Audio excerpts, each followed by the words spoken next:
Hey, Derek, guess what? Hit me with it. We just got a promotion with Audible.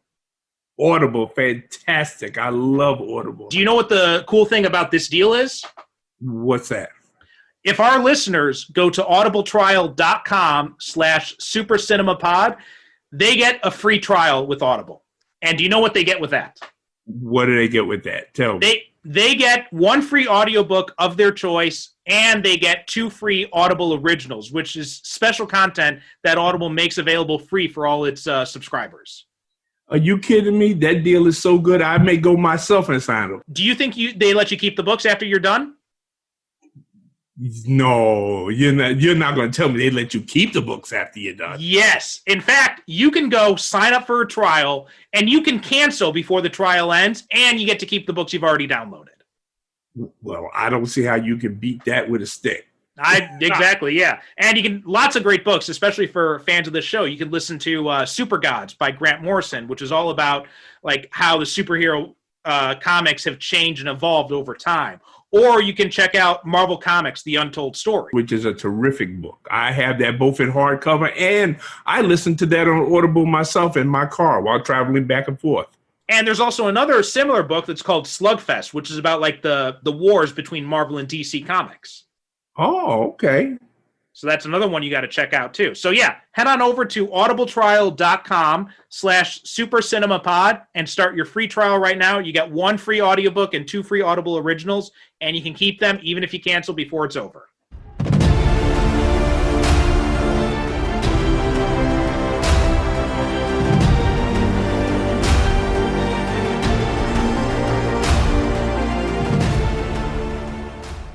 Verlaine, Priest, Snowman, Chupa, and Reinhardt.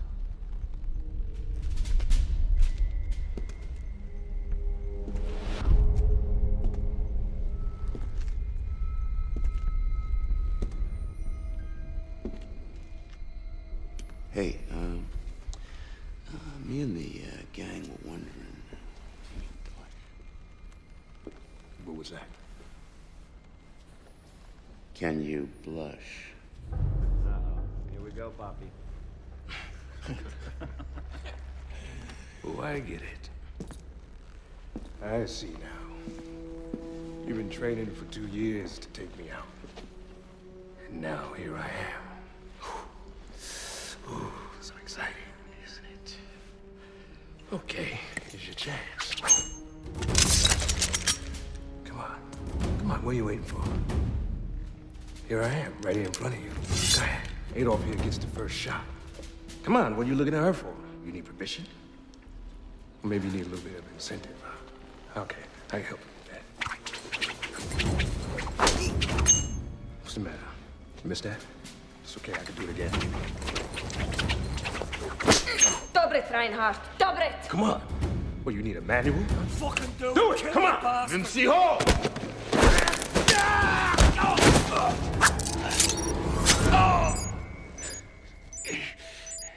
Now you got an explosive device stuck to the back of your hand.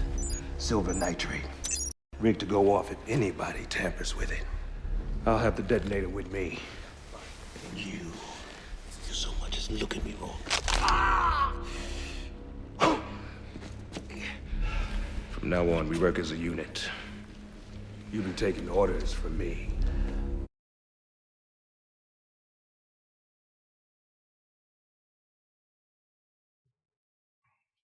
Welcome to the Superhero Cinephiles podcast. I am half your host, Perry Constantine. And as always, I am the other half, Derek Ferguson. How you doing today, Derek? I'm doing quite well. Thank you very much. Getting ready for yet another snowpocalypse to hit New York area. We're going to get hit with snow tomorrow and Friday. And of course, I'm going to use this as an excuse to just stay home and watch movies, which is what I do every time it snows. So yeah, we were talking about we got our every year Kagoshima gets like one day when there's like a good layer of snow on everything, and that day is today. So when I was taking out the garbage, I saw like just snow everywhere.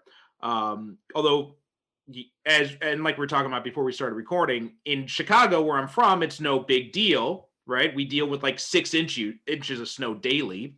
But Mhm. here, half an inch of snow like shuts down everything because they're just not Yeah. used to it. Yeah. Well, and as you said before we started recording, I was telling you what was going on in Texas Hmm. and some of the other southern states. And my prayers to all of the people in Texas because they are getting slammed down there Yeah. with this brutal cold and Mhm. snow that they're not used to. So, God bless them, and my prayers are with you guys. I got And I know one guy. I got a lot of writer friends, that are in Texas, so as well as relatives. My wife has a cousin that lives in Texas. Oh, okay. I got one buddy in Texas who posted something on Facebook saying that they've been out of power for like 2 days, and he had to start up his car to charge his phone, basically, so he could have it ready in an emergency. Yeah, yeah. They say now people, because they run out of wood for their fireplace, they're cutting up their furniture Holy shit! to burn. That's how that's how bad it's gotten. Yeah. And it's all because because Texas had to privatize the power grid, and then to save money, they decided not to winterize the pipes and everything. And for all of you people out there who kept on saying, man, I can't wait till 2021 gets here. It's here. How do you like it so far? Oh. Like everybody, what, Barry, it was a funny thing. I was just looking at people, and people were acting like, okay, when they flipped that switch and the ball dropped, it was like they thought that 2020, everything was going to magically get better all at once with the changing of the year. Mm-hmm. I said, how do you know it's not going to get worse? Mm-hmm. Yeah, I was always kind of worried about because everybody thought 2016 was the worst year ever, and then we had 2020, and so I'm just like, I don't know if we should. I'm pretty sure things could get worse. Listen, it can always get worse. Yeah, that's what I'm saying. I just didn't understand this magical thinking that people had that once we turned that corner, once we went into a new year, that all of a sudden things were going to, well, we just got to put 2020 behind us. Yeah, no. It's a lot more than that we got to do. And I couldn't wrap my head around that thinking. So, I mean, 2021 has its trials and tribulations. So yeah, we'll see. We'll see how it goes. Yeah. Listen, we're still here. Yes, we're still here. And watched. Did you watch the new WandaVision last week? Episode 6. Yeah. Absolutely. Are you kidding me? I was sitting there with a big shit-eating grin on my face right there. Just seeing them in their original costumes. That was great. Yeah, that was a real hoot. And the fact that they didn't go all out the costumes, like Vision is wearing yellow shorts with his. Yeah, I mean, no matter how janky the costumes were, it was still a hoot seeing them. But I also love the explanations they had for him, right? Vision's like he's a Mexican wrestler, and Wanda's a Sokovian fortune teller. Yeah. I mean, and she looked the closest to the comic book. Oh, She looked exactly like the comic books. Mm-hmm. I mean, so yeah, I mean, it was a Sokovian fortune teller. Yeah. Oh, it was let's just say that it was an interesting episode in that, especially when it got to the end and we see that Wanda is increasing the size of, her influence. The hex, as they call it.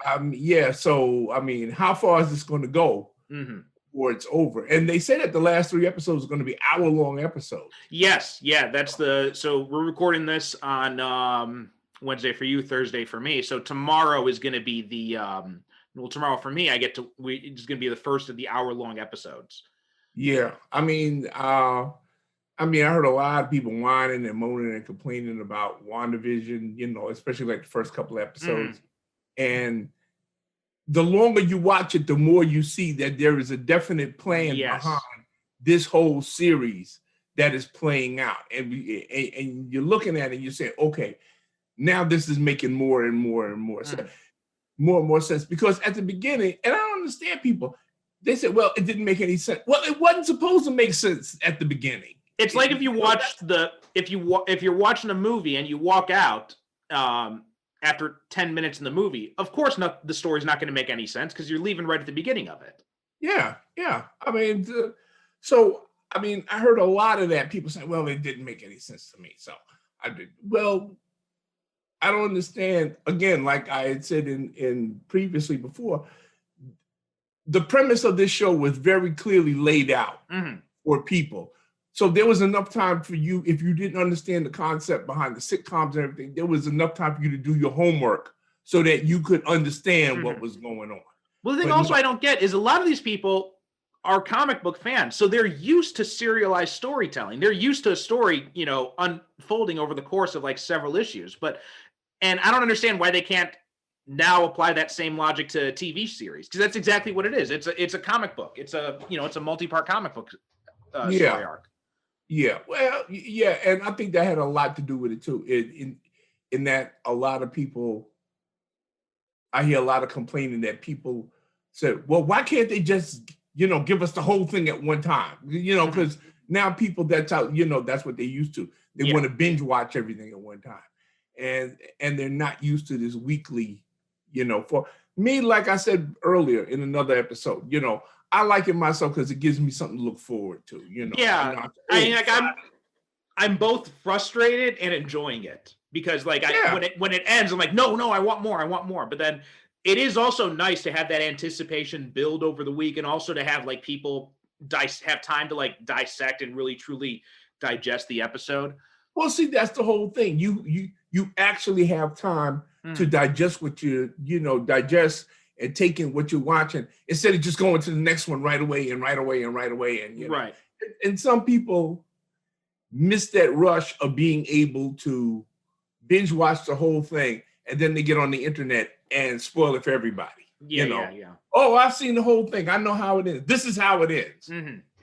So believe it or not, well, I know you believe it, but some of you watching this may not believe it. But there's a lot of perverted people out there who get their dollars. Yeah. There are. So I mean, I told the story, like the first Avengers movie, the Thanos reveal was spoiled for me because some asshole wanted to go in a comment section and just spoil it right out of nowhere. Yeah. I mean, small souls that have that have no compassion for their fellow man. Yeah, exactly. I mean, really, me personally, I'm not spoilers don't bother me, but I do respect the fact that it does bother a lot of people. So, that's why I will not spoil stuff for you. But I mean, people tell me all the time, oh, you don't mind it being spoiled? Well, no, because most of the time, most of the stuff I watch anyway, I can pretty much tell how it's going to turn out anyhow. I've seen this stuff. I've been watching this stuff all my life. Believe me, and a lot of stuff that I watch in movies and TVs, about 40, 45 minutes into it, you can pretty much tell, okay, I see where this is going. I mean, it doesn't really bother me. And trailers. Don't let me get started with trailers. I don't believe that there's a trailer for a movie I haven't seen in the past 15 years that hasn't spoiled the movie. Well, I'll correct you on that. The Avengers Endgame trailer. Because that only took footage from like the first 20 minutes of the movie. Okay. Okay. But yeah, watching this latest episode. So the big theory that everyone's got going around is that Mephisto is involved in this, and Pietro is really Mephisto. And they're citing things like, the references to like when he calls the kids demon spawn, and like how his hair is spiked up, like is almost as if it's horns and all that kind of stuff. And I'm starting to think that all the Mephisto Easter eggs are just red herrings. Red herrings, yeah, me too. Because it's starting to seem too obvious for it to be Mephisto. Yeah. What really threw me for a loop though, when Vision brought Agnes back to her real personality. Yeah. And she wasn't Agatha Harkness. Yeah. I said, whoa. I said, okay, well, that's been taken out of the equation now, because that was the main fan theory that everybody had. Right. That, she was Agatha Harkness. Then he did that thingy that he does, and he brought it back to herself, and it turns out that that's not her. Unless, of course, it's another personality she's got layered on that, but I'm not getting that deep. I'm just going with, okay, she's not Agatha Harkness. Well, did she say her name in that? No, but So it could be Agatha Harkness. Just but might she be just like acted like a regular ordinary. But wouldn't she revert back to being Agatha if she was, if Vision had snapped it back to her? yeah, but that's if we're thinking it's the Marvel version, the comics version of Agatha Harkness instead of an MCU reinvention. Like they did with like Justin Hammer or something like that.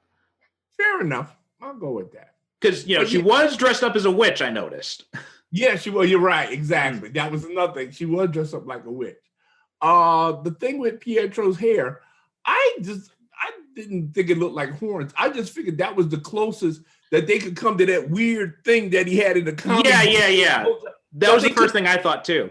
Yeah, that was like the closest they could come to it. Because I don't know what that thing was supposed to be in the comic book. But you know what I think it might be instead? Nightmare. Because Nightmare's supposed to be the villain in the second Doctor Strange movie, and WandaVision's supposed to lead into Doctor Strange in the Multiverse of Madness. So I'm leaning, I think it might more be, Nightmare might be a more logical choice in that instance. Okay. I mean, whoever it is, it's definitely magic based. Yeah. Somebody's magic based.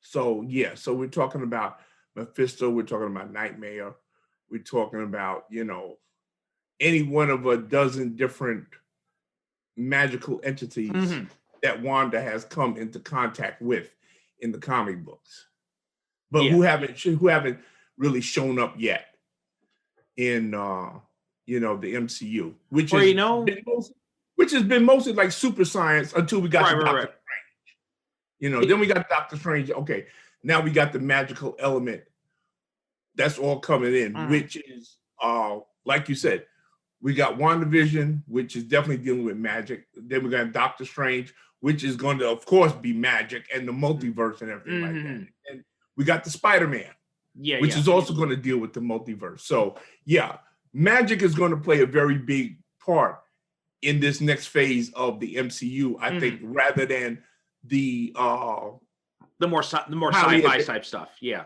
Right. Yeah. In the first, era, it was all heavily super science and stuff like that and very technological based. Seemed like they're going for a more magical. Yeah, because they've also got, Shang-Chi and the Legend of the Ten Rings. I think that's the subtitle. And that their take on the Mandarin seems to be much more rooted in like magic and mysticism than it does in sci-fi. Exactly. So, or at the very least, science posing as magic, because that's kind of what the Mandarin shtick always was, right? Because he was using alien technology, but it was always kind of portrayed as like almost like a mystic type of thing. Well, even Doctor Strange, it's been a while since I saw the movie, folks. If I got this wrong, excuse me. But it's like I seem to recall a conversation between Doctor Strange and Wong is saying to him, well, it's magic, but it's just another way of tapping into the same energies that science does. We just do it in a different way. So that's always been like the out that magic has had. Okay, you call it science, we call it magic, but it's tapping into the same primal energies of the universe, just in different ways to accomplish different ends. Right. Well, like if you think back to Thor, his conversation with Jane Foster, when he says, your ancestors call it magic, you call it science, but I come from a place where they're one and the same. Right, exactly. And we saw in the Thor movies that they were a technologically advanced, race. So, listen, I've said it before, I say it again. I'm perfectly content. I'm not like a lot of people. I'm not second guessing them. I'm not trying to get ahead of them and figure out what they're doing. I am perfectly content with the direction that the MCU is going with their TV series so far. WandaVision. If the rest of them are of the same quality as this, I'm on board. Same here. So anyway, there's some interesting news that came out, which I'm really excited about. We're getting a new pair of comic books coming out.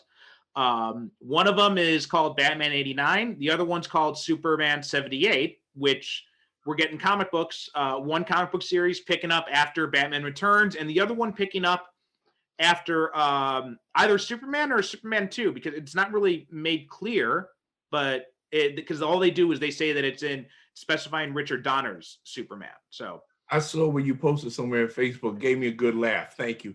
Where you just said, "Here, just keep my fucking wild." yeah, I mean, come on, yeah.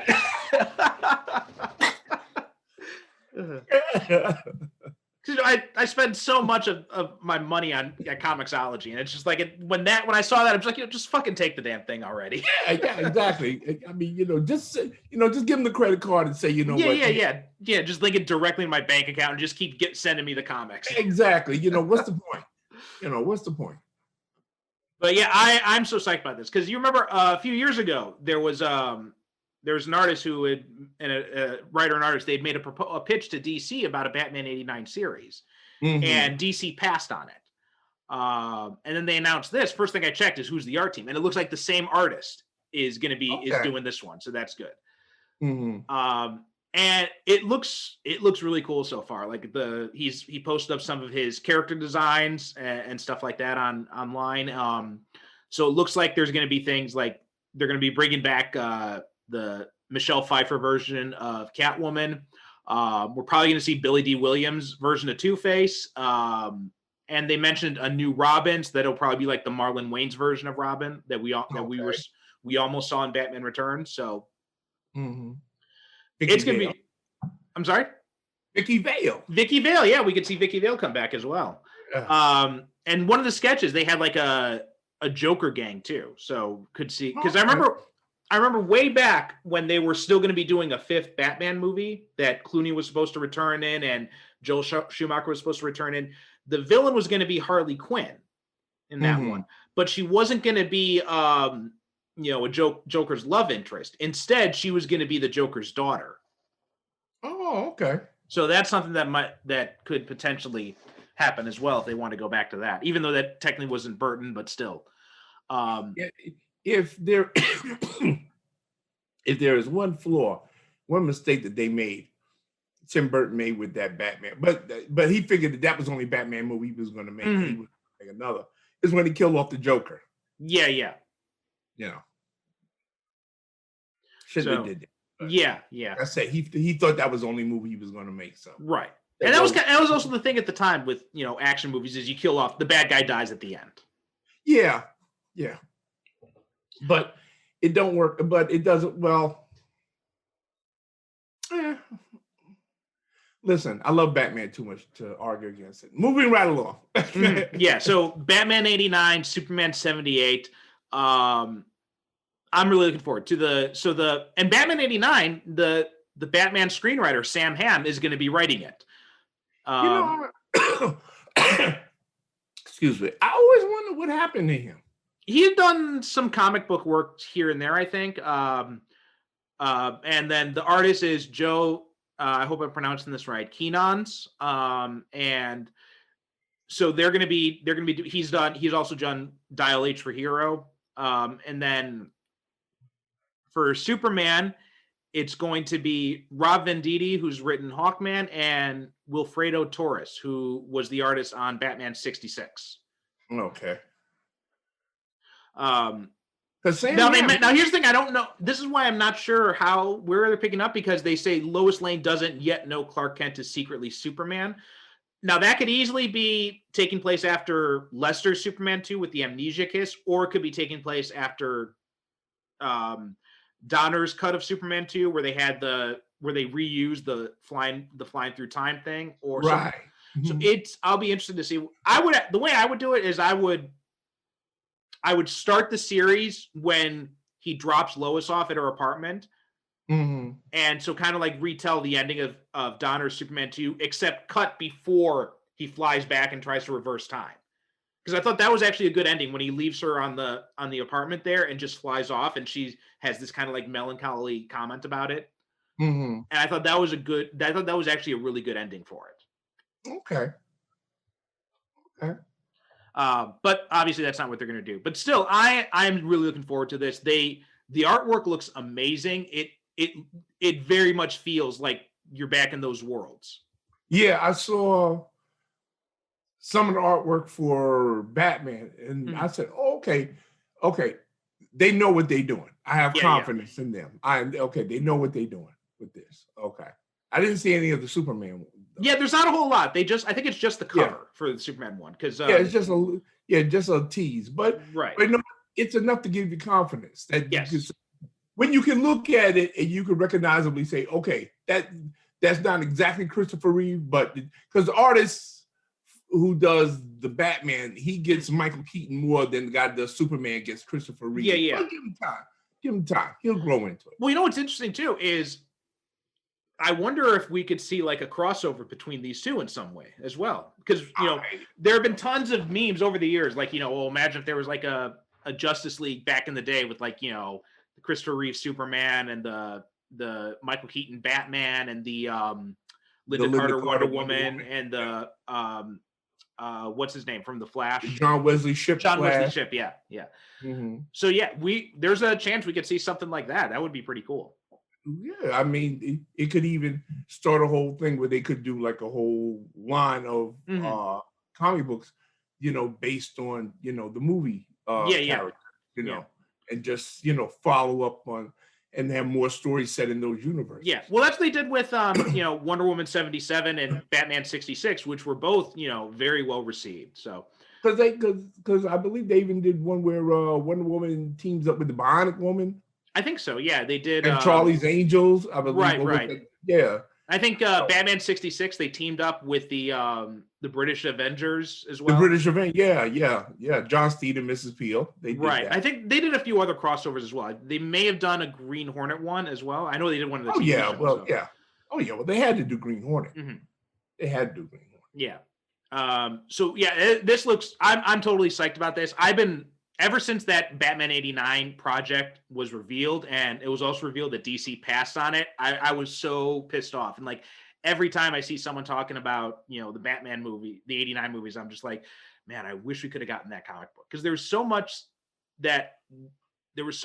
things that we could even, and we talked about the Burton Batman movies, and yeah, they've got their issues, but like those were my first introduction to superhero, basically, was, the Superman and the Batman movies back in the day. Yeah, exactly. And there's a reason why people still talk about those movies, whereas you don't hear people talk so much about Man of Steel. Right. Or you don't even hear people talk so much about the Christopher Nolan Batman movies anymore. But people are still talking about the Burton movies, and they're still talking about the Donner movies. There is a reason for that.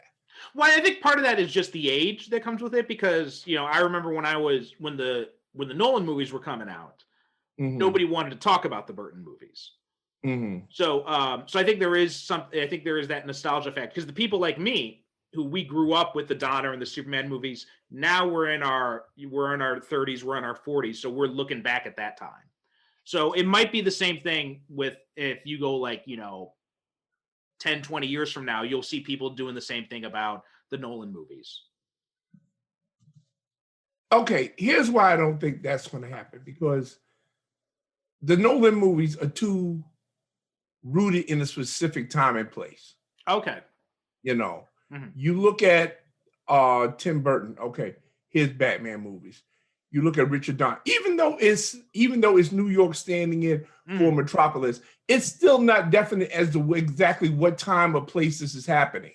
Because, they start off first in the 1930s with the curtain opening up and everything like that. And then we go into Krypton, then we go. But there's never a specific year mentioned.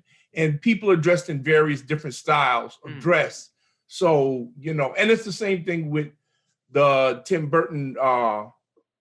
It could be the 1940s.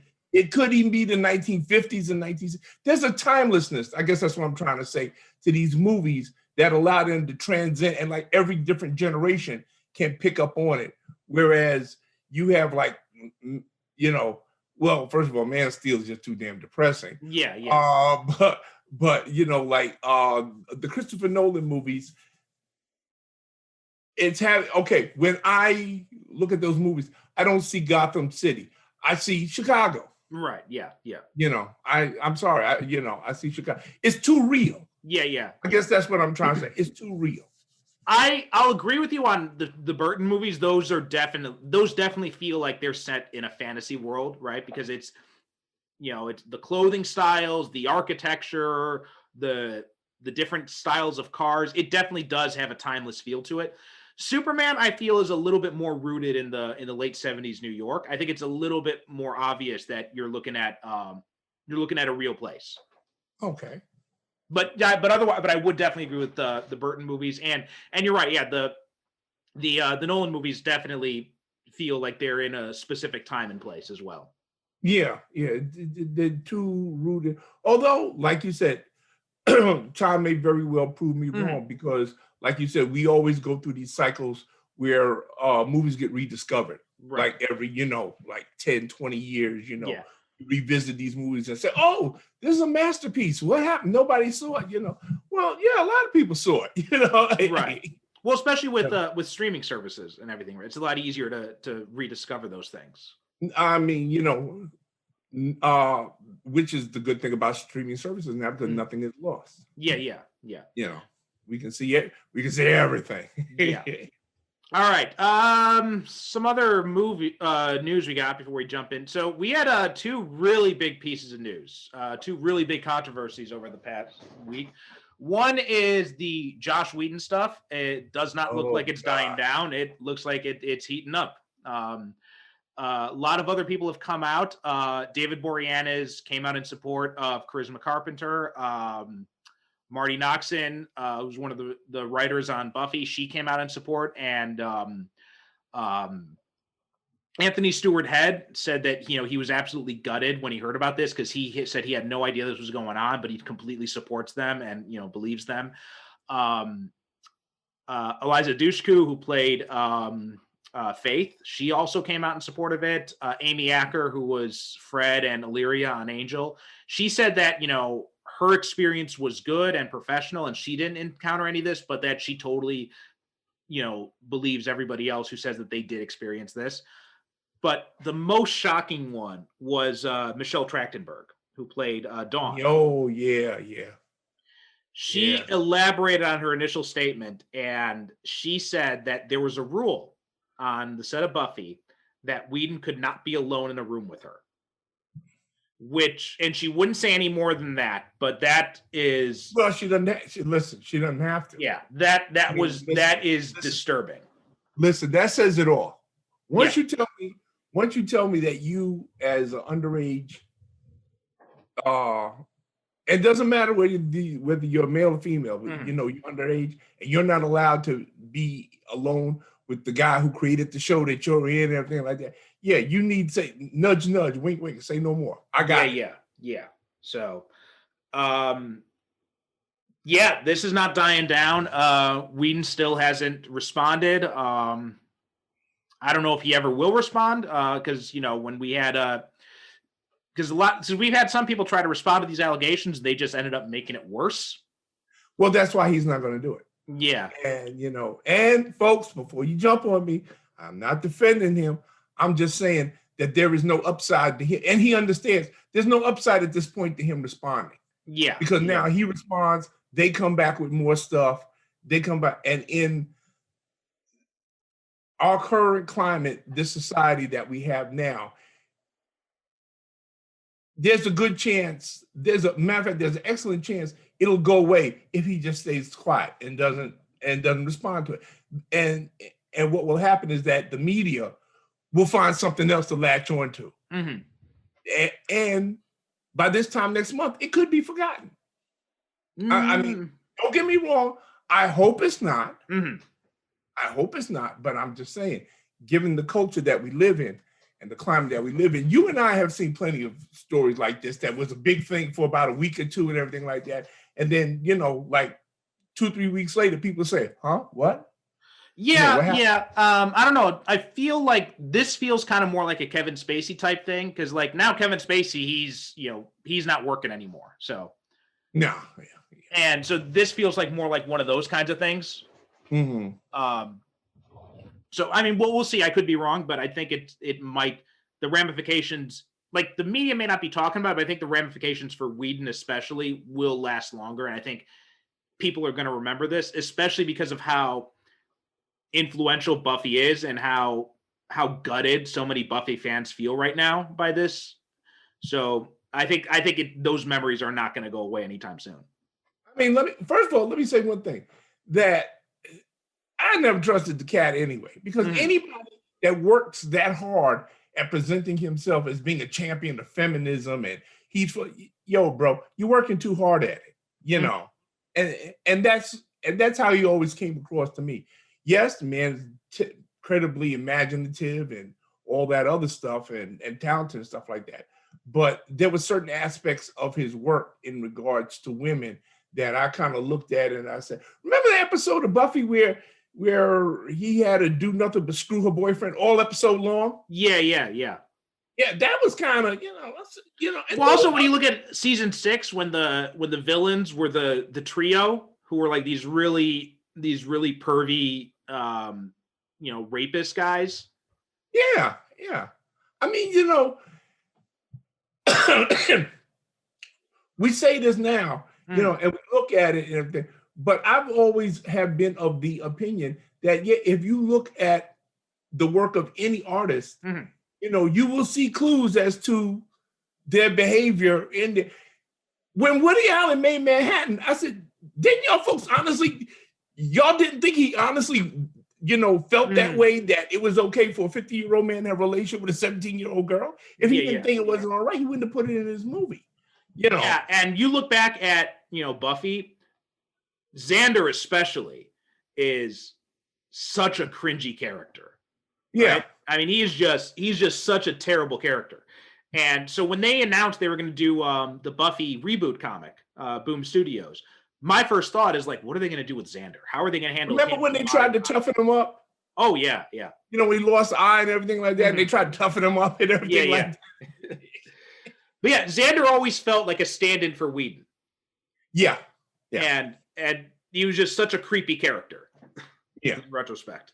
I mean, if you look at it, there was always clues in it, but people didn't see it because they were just enjoying the show. Right. Well, I mean, it was groundbreaking for the time. So in retrospect, it's a lot easier to see that stuff.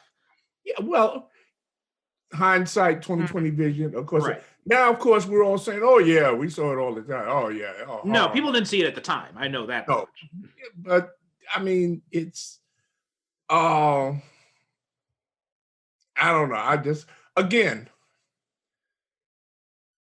this is a situation where, and I know like a lot of Buffy fans, and they're heartbroken over it and everything like that.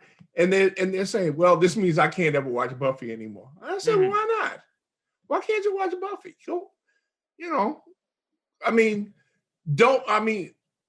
A lot of other people, the people that are coming forward now, they spent years out of their life doing this work. Right. And their work should not be discounted because of this one man. It shouldn't, if you enjoyed watching those characters and watching those actors and those performances, go ahead and continue to watch. I mean, I don't know. I don't understand this mentality that people say, well, it's ruined for me now that I know. Well, he's a human being like everybody else, I mean, it's an unfortunate reality that a lot of the art that is made that we enjoy, whether in TV, movies, comic books, music, whatever, a lot of that art was created by some pretty shitty people. Yeah, you gotta. I think a big thing is. Let's be honest. You gotta kind of weigh. It's really a personal thing. You gotta weigh how much does your distaste for this person outweigh your enjoyment of the art, and you really gotta. And that's really got to be like a something that's going to come down to each individual person. Like for me, which is what which is what I always say. People then want to make out like you're a horrible person, right? Because you can still listen to James Brown, even though James Brown was a wife beater and everything like that. Well, how can you listen to his music? Well, I've been listening to his music ever since I was 10 years old. Plus, James Brown is he's dead, isn't he? That's another thing too. Yeah, exactly. Me not listening to James Brown music is not going to affect any other thing except as a personal choice for me. Right. It may make me feel better. But that's about it. But I digress. You hit the nail on the head. it comes down to it's a personal choice. Yeah, yeah. Like You know, I can. and everybody has to make that personal choice Right. for themselves, and they should not be ostracized because of that choice. Yeah, like with, well, I mean, Bob Kane, perfect example. The guy was a total asshole. He was a total bastard. He treated, cheated people out of rights, stole people's artwork, but nobody's going to stop reading Batman. Bingo.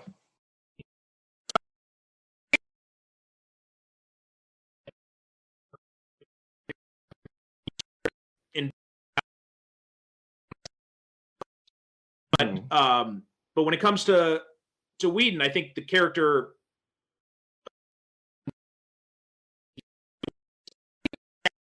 Buffy comic, I wouldn't buy it. But if Buffy comics still came out, I would buy them.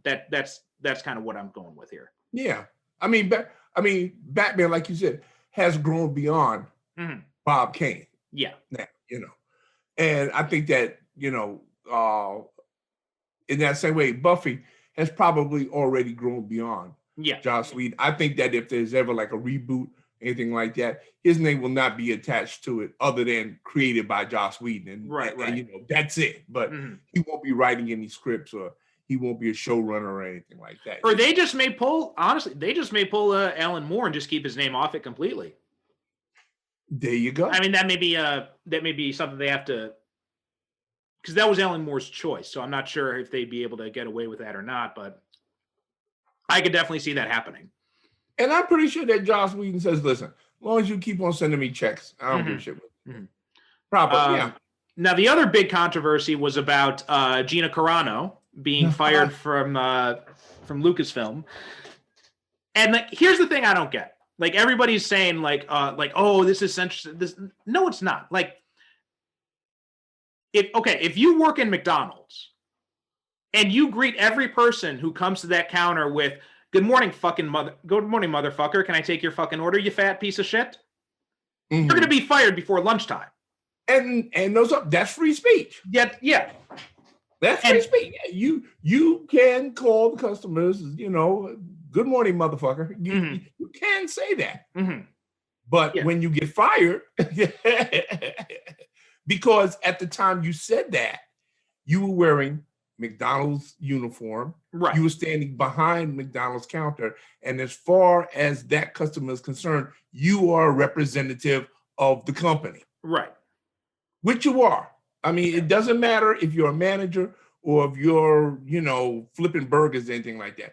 When you punch in that clock and you put on that uniform, you're a representative of the company.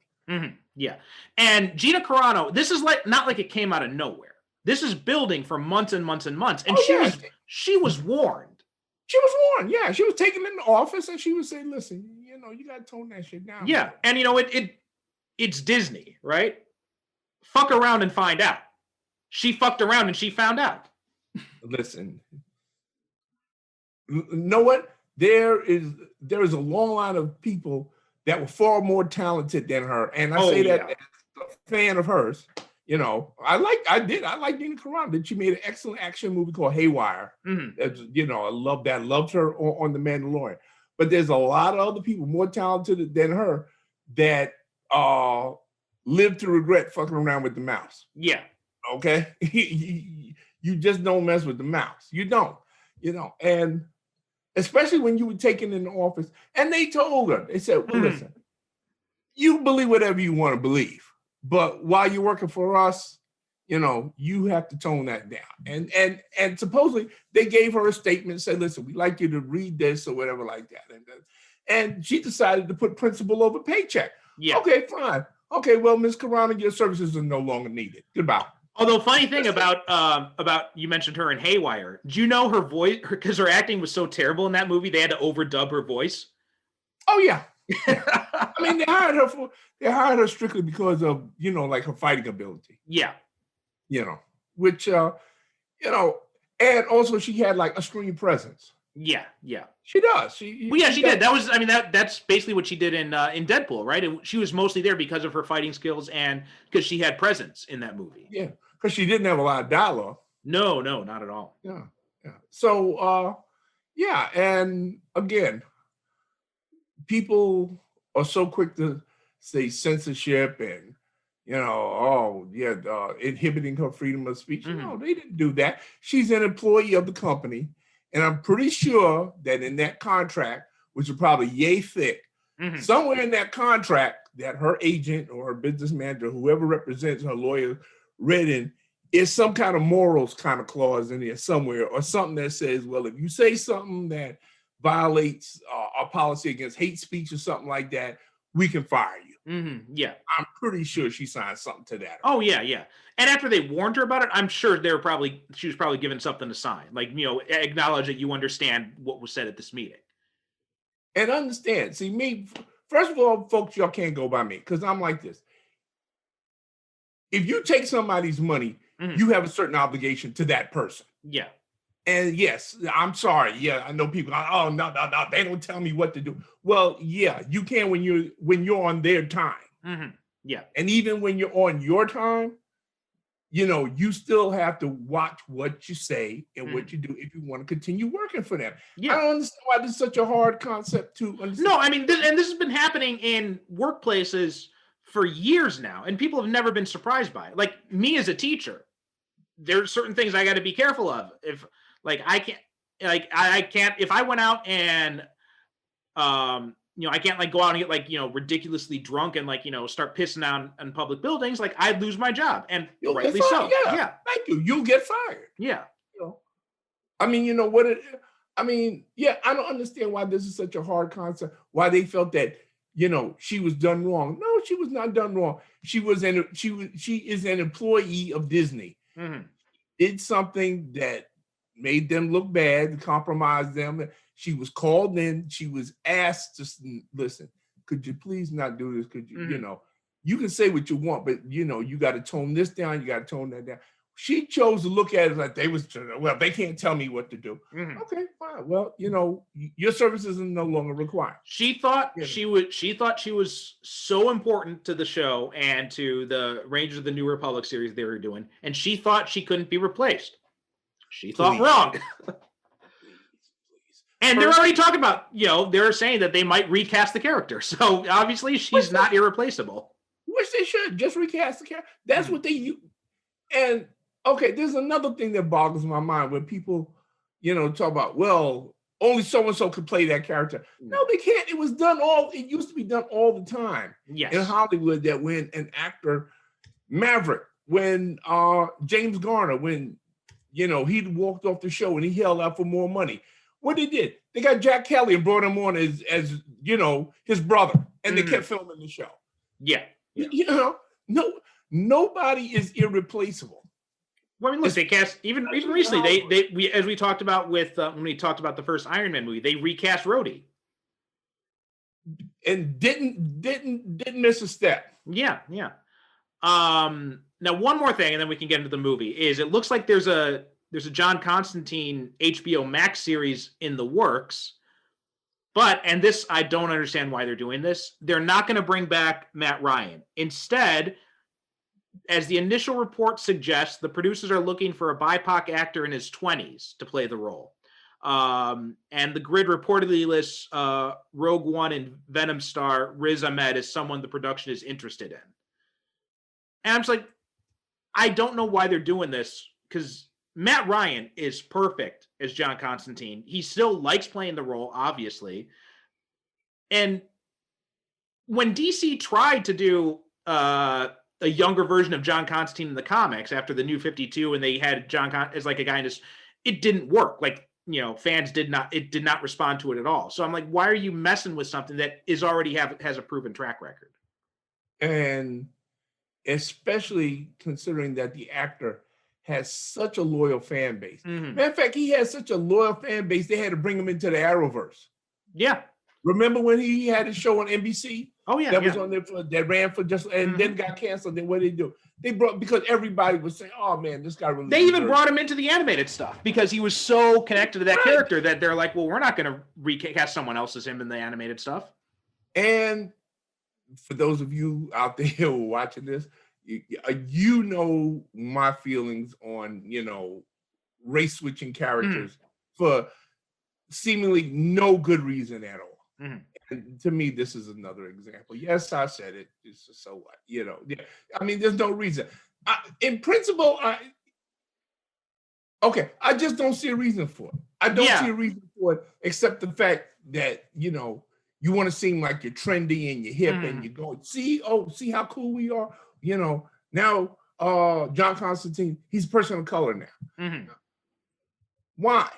Yeah, Why? it just, the whole thing just seems like I just don't understand why they do this when they've got a perfectly good John Constantine. The actor loves playing the character, and they've got the perfect venue to do him justice in HBO Max. You know what? I probably wouldn't care one way or another if, like you said, we hadn't already got Matt Ryan. Right. Let's just say that we're in an alternate world for a minute where Matt Ryan never played John Constantine. So they bring in the character. The only other person that's played him is Keanu Reeves. Right. If they were bringing him in as a person of color now, okay, fine. Maybe they want to go in a different direction and go in another. Cool. Or if we're talking in if Matt Ryan didn't want to play the role anymore, or if we're talking like in the future when he can't play the role anymore, I'd understand it then too. But when you've got the guy, he's perfect. He's the perfect age. He's the perfect look. He's the perfect actor to play this character. He loves playing the character. I don't know why you would do this. It just seems so stupid. And as a matter of fact, he could play John Constantine for the next 40 years if he wanted to. Because like you say, he's the right age. Yeah. He could age into the character. So we could have old John Constantine, 40 years from now. Who knows? Again, we don't know what goes on behind the scenes. Yeah. Maybe he doesn't want to play the character anymore. Me, I don't think that's the case. Yeah. Because everything I've read that he said so far indicates to me that he says that he would be happy playing John Constantine for the rest of his life. Yeah. And he's even been holding out hope for when there's been talking. He's like, well, maybe there's a chance we could get, our show could come back on HBO Max, something like this. And then they pulled this. I mean, it's a disservice to all the work he's put into the character. It's a disservice to the fans. And I just don't know. I don't think Warner Brothers really thought this through, and I think they're probably going to get some backlash from this, and they're probably going to pull back on it. At least that's what I hope. You know what? I hope so too, because Matt Ryan, I believe he should be rewarded for sticking with this character and investing so much of himself in this character. Yes, I really do. Yeah. So I hope that they, somebody wakes up and changes their mind. Yeah, same here.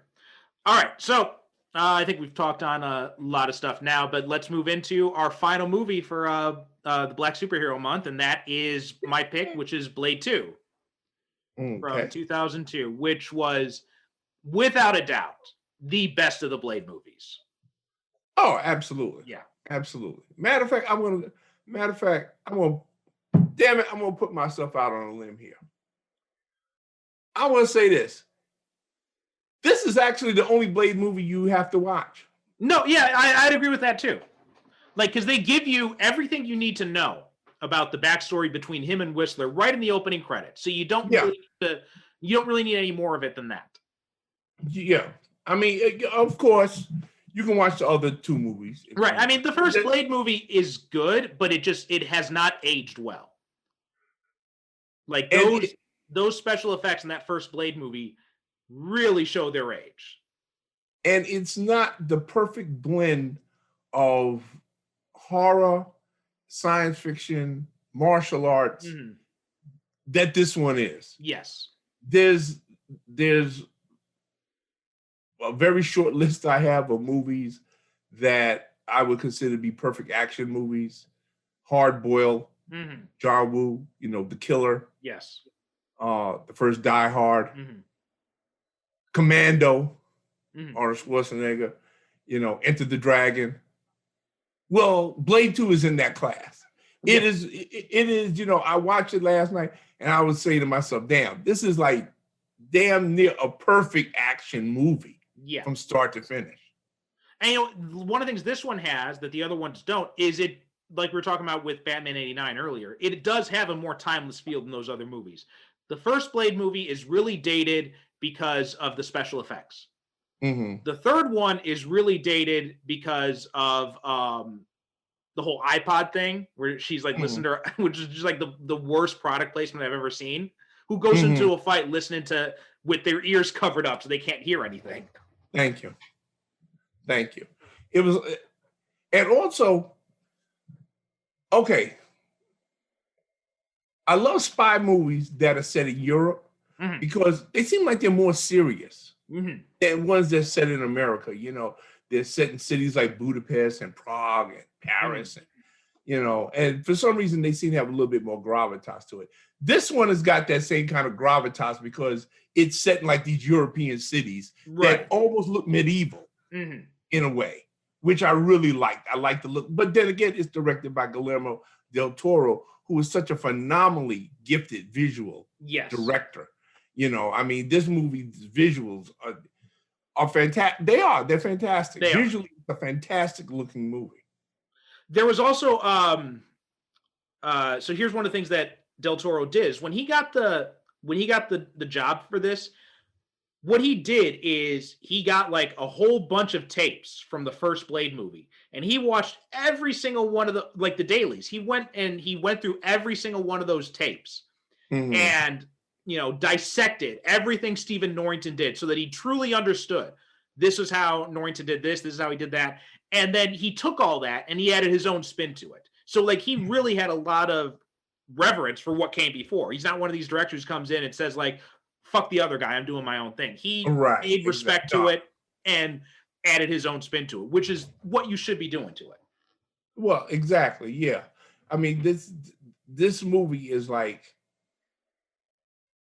an insane mashup of like, it's like a Hammer horror movie. Yeah. In a way.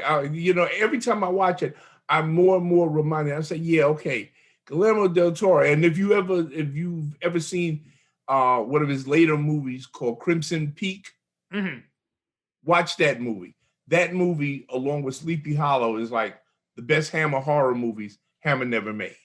But this one, Blade 2, also reminds me a lot. There's a lot of Hammer touches that I see in it, especially with the, you know, with the gore and the violence and everything like that. Which is one of the great things about this movie is that it's a grisly, nasty vampire movie, and it's not ashamed to be a grisly, nasty vampire. Right. And you know what's interesting too is I didn't realize this, but I'm just looking at it now. But Thomas Kretschmann plays Damaskinos, the villain in this movie, and they do him up so. He also played Baron von Strucker in Age of Ultron. Oh, okay. Yeah, I knew the name was familiar. Yeah, and I'm looking at the credit cast list. I'm like, that name sounds really familiar. I looked him up and like, oh yeah, he played Baron Strucker. Yeah. And it's just like the makeup job they do on him is unbelievable in this movie. Oh, he's unrecognizable. Yeah. And Norman Reedus is in this one. Norman Reedus. This was pre-Walking Dead Norman Reedus. Yeah, this is like one of his early roles. You know, this was back when this came out. He was only really known for Boondock Saints. Yeah. And he's good. Oh, I like him in this movie. He's a lot of fun in this movie, and I like he's nice and sleazy. Yes, yeah. And you know, it's funny watching it again now that you know that he's the guy who betrays Blade in the end, and watching it again, you can see the hints. Like he's always trying to convince Blade that hey, something's off with Whistler, right? He's always trying to put him on Whistler, and like when Whistler leaves his post and he goes like, hey, he left his post, you know, he ran off and we don't know what happened to him. And then you see other things like when the blood pack is kind of like bullying Scud and Blade joins in, like when they're doing the autopsy and they're like, you know, Scud, do that. And he's like, I don't want to do that. He's like, Blade, come on. And then Blade just calls him a sissy. And he also tells Whistler that line, you know, keep your friends close and your enemies closer.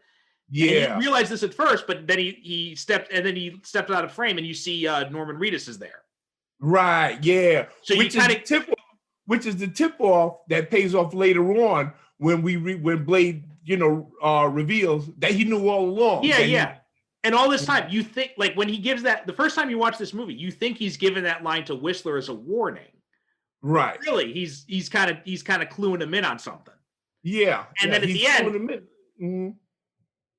And that great scene when, Scud thinks he's all badass. He's like, "Oh, I had you tricked the whole time, blah, blah, blah." And Blade's like, yeah. "Motherfucker, I knew you were turned the whole time." And just blows the ass one up. It just blows his ass away. But it also, that's a great bit that's in there because Blade is not just a mindless vampire killing machine. He thinks very strategically. He just doesn't come across that way. Yeah. Well, that's what I liked about this movie compared to the first and the third ones, is it does show him as being more strategic. Exactly. That's why I like this movie. That, he's thinking. Mm-hmm.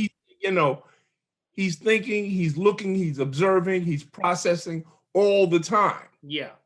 So even when we think that, he doesn't know what's going on, or, maybe he knows what's going on. Mm-hmm. He's just biding his time until they reveal themselves. Yes. And then he can say, "Oh, well, this is where you slipped up because I knew you were doing this shit all along, and here you go."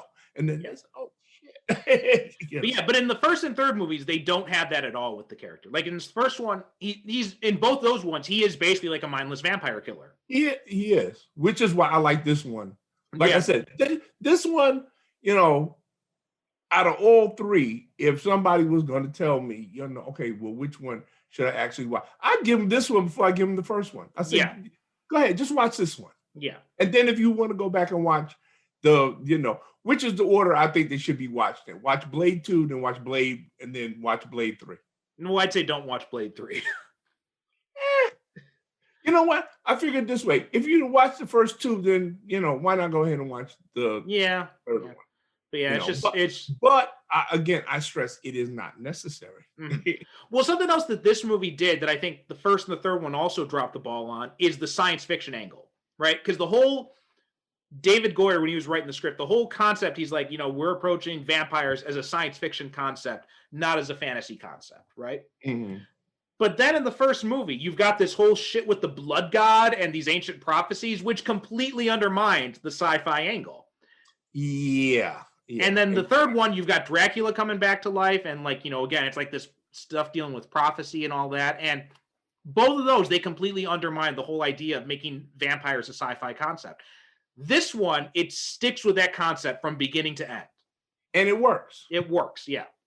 And it works because halfway through the movie, you buy vampires as being like this other offshoot of humanity. Yes. Which, and I'm glad you brought that up because I wanted to get this in here. I also like how in this movie, we stick with the vampire world and the vampire culture. Mm-hmm. You don't know what's going on in the human world. And matter of fact, there's only two truly human characters that's in the movie. Right. It's Scud and the Whistler. guy with glasses that works for. Oh, yeah, true. Because, I guess because Whistler was changed back. So you can make an argument for that. Yeah. Well, we'll throw Whistler in there. But, I mean, we don't have a ton. My point being is that we don't have a ton of human characters running around. Right. These are vampire characters in a vampire world and the vampire culture. And that's what we're dealing with. And when we stick with that, solid, And Del Toro does a good job of letting the vampires have their own personalities. Because in the other movies, they don't really have a whole lot of personalities, right? It's just you've got the bad guy who's usually some kind of combination of charisma, is like a charismatic evil character, right? And you had Stephen Dorff in the first Blade movie, and then you had Parker Posey in the third one, and then he's got the wisecracking evil henchman, and that's it, right? They don't really have any personalities beyond that. In this one, the characters have distinct personalities. Like I was surprised at how much, for example, I like the character of Assad. Yeah. He's matter of fact, you know what? I could have went with a whole prequel spin-off movie about those characters. Yes, I was thinking the same thing as I was watching. I'm like, you know what? Forget the Night Stalkers from Blade Trinity because outside of Ryan Reynolds, they were just basically, there was nothing interesting about them whatsoever. But I could have watched a whole spin-off about the Blood Pack. Oh, without a doubt. Especially, because we really didn't get to know a lot of them as much as I would have liked to. Right. You got Donnie Yen in there, for God's sake. And, he really didn't have a lot to do. I liked what was that guy's name? The big guy that got turned Lighthammer. Lighthammer, and his yeah. girlfriend. Yeah, Priest. I mean, these were all visually they were outstanding characters, which of course Del Toro. He gave them all their distinctive visual look. And when you see them together in a group when Blade meets them for the first time, it looks like a panel out of a comic book. It does, yeah. You know, the way that they're grouped together, you know, and of course, Ron Perlman. Yes. Talking shit from start to finish. Oh, man. You know, but yeah, I love that shot when Blade is introduced to him in the first scene. Because I'm looking at it and I pause it. I said, yeah, that looks exactly like a panel from a comic. Well, the nice thing too they do that the other movies did is they give each character has their own distinctive look. Mm-hmm. So like you're not going to mistake any of these characters for any of the others. Oh no. And also just a quick comment about Donnie Yen's costume that he wears as a snowman is if you notice on the armor, he's got like this kind of cross symbol on the armor. Mm-hmm. And I didn't realize this until I watched it just last night, but that's the symbol of Kagoshima, where I live here in Japan. Really? Yeah. And like, you know, Donnie Yen's a Chinese actor, but he's dressed in samurai armor. And so the thing is, now it could just be coincidence. I don't know. But the way I like things is because Kagoshima was the last stand of the samurai in Japan. Mm. So that seeing that symbol on it makes me think like he's got a backstory. That gives like one of those samurai. Yeah, that gives it now a whole nother interesting subtext to the character. Yeah. That fascinating. I like that. And I thought it was just me at first. Like I was just seeing things that weren't there. But I asked my wife, and you know, she's from Kagoshima, and she's like, "Oh yeah, it is." Like she didn't even say like, it's a little bit off. And she's like, "No, that's the symbol." No, that's the symbol. Yeah. So okay, so now we know that's not by accident. Yeah. Somebody put it there deliberately and put it there for a reason. Yeah. Now it could just be they just found it somewhere when they were doing research on samurai designs and they thought it looked cool, right? They may not, but I that's just the backstory I chose to give them. I prefer to think that somebody put it on there for, you know. So you mentioned Ron Perlman. I want to talk a little bit more about him because he's just. Because like I had seen Beauty and the Beast when I was a kid, right? But didn't really have a whole, like it's very vague memories of watching it like on Saturday afternoon or something like that, right? Okay. And I certainly don't remember much about it. I remember that they had like this underground community. I remember, and I didn't know until afterwards it was Linda Hamilton and Ron Perlman, right? Right. So when I watch this movie, I'm watching Ron Perlman, and this is like the first movie I've seen Ron Perlman in. Mm-hmm. And goddamn if he doesn't steal every single scene he's in. He's you know what? Ron Perlman is one of those actors that he can't help himself. Yeah. That's how good he is. Whenever he's on the screen, he steals that scene. Mm-hmm. He steals that scene. I remember I wrote a review of a movie I saw him in a couple of months ago, a Bass Reeves movie. Oh, right, yeah. And Ron Perlman, he's in that movie. Mm-hmm. And to give him his credit, he doesn't try to steal scenes from the guy that's supposed to be the star. Because that guy's the star, and Ron Perlman, he's a professional, and you know, but he can't help himself. Because Ron Perlman actually fills the screen when he's on there. Yes. And he knows how to deliver a line. And he knows, you know, because him and Blade have some great back and forth with they're constantly fucking with each other through the whole movie. You know, they have some great lines back and forth. Yeah, I love I love at the end though when he says, you know, like my daddy said right before he killed my mom, if you want something done right, you got to do it yourself. He's like, he also said that Blade just grabs the sword. He asks him, and just grabs the sword. Yeah. They have the scene there inside the club. And they're looking for these mutant vampires, the Reapers. You know, the Reapers. And Ron Perlman, he's hiding behind somebody, and he's got the gun and he's got the laser sight pointed at Blade's chest. And he said, "Oh, it would be so easy." And the guy with him says, "Look down." And he looks down at his nuts, and there's a red dot there. Blade just standing across there with his gun like this. He grins at him. Yeah.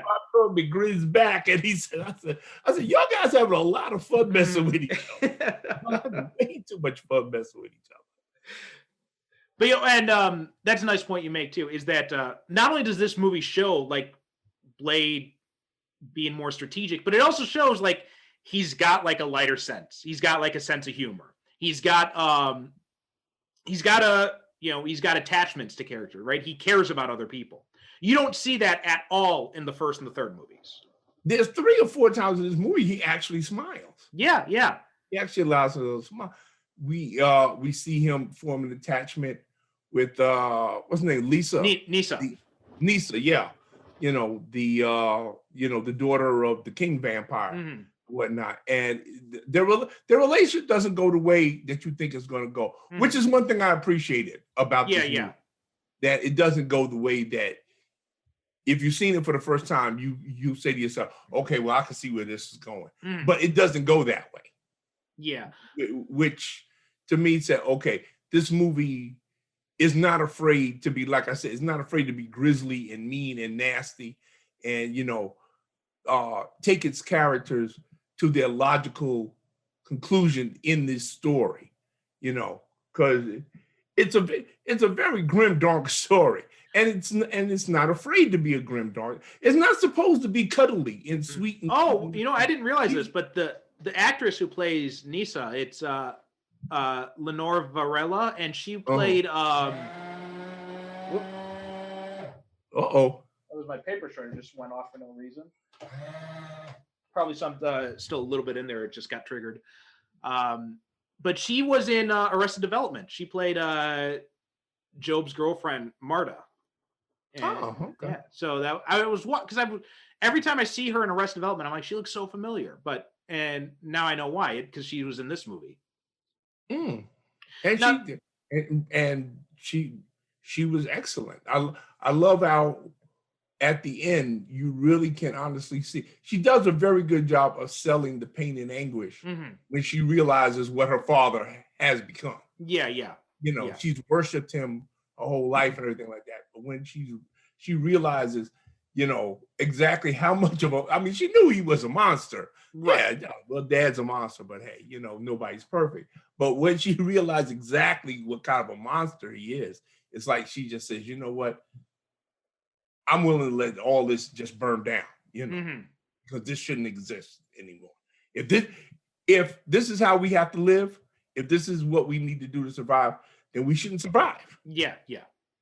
And also Kristofferson, right? Coming back as Whistler, which is like one of the best characters to ever come out of any of these movies. One of the best characters made for a superhero movie that did not first appear in the comics. And who is probably, along with Jimmy Carter and Sam Elliott, the toughest white man on the planet, because he spends a good the last half of the movie pretty much just getting his ass kicked. The last half of the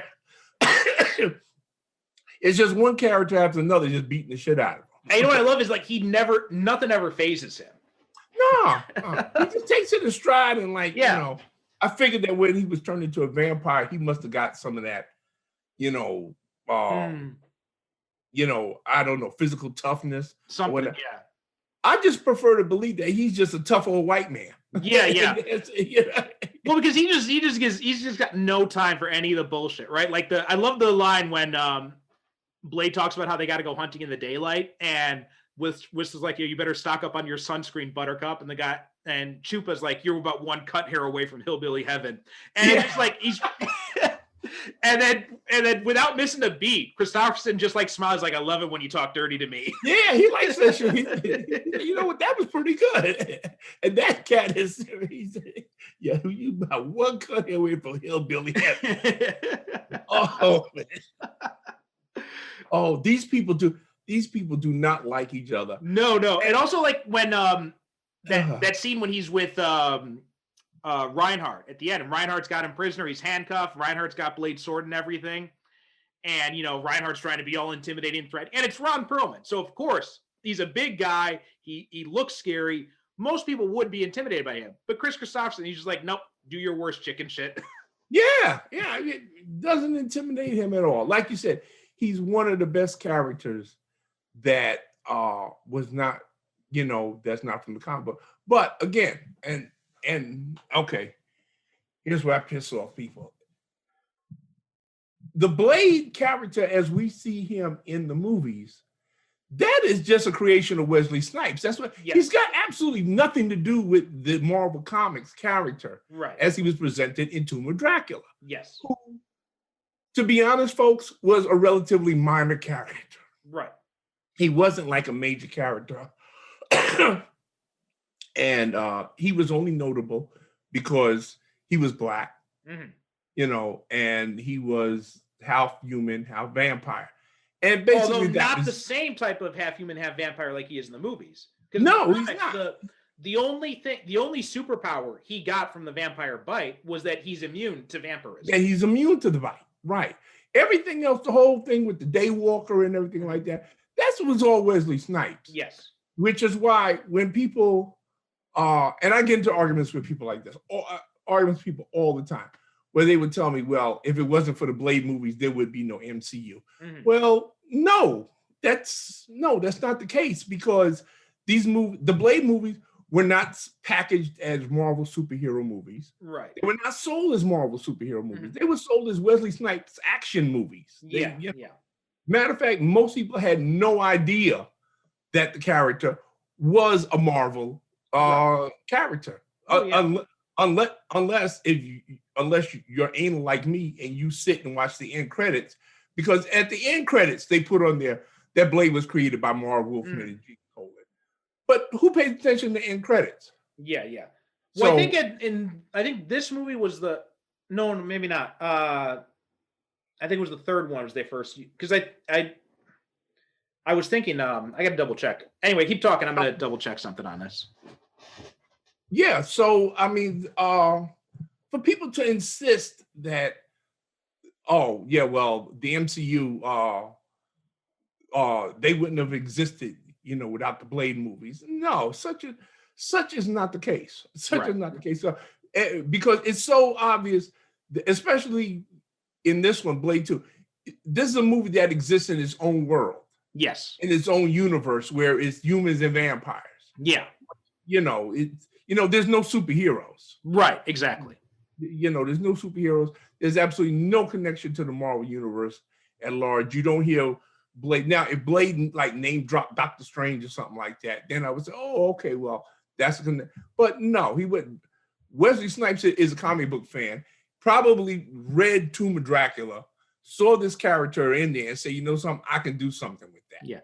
And that's what he did. And he made this character so successful that Marvel probably forgot about the Blade that they had the comic books, and they said, okay, well, this is Blade from now on. Well, that's basically what happened. That's exactly what happened, because what I was looking for is I was looking to see if they had the Marvel flipping pages logo at the beginning of this, but they don't. So yeah, that was what I was trying to think. I think in Blade Trinity they had it though.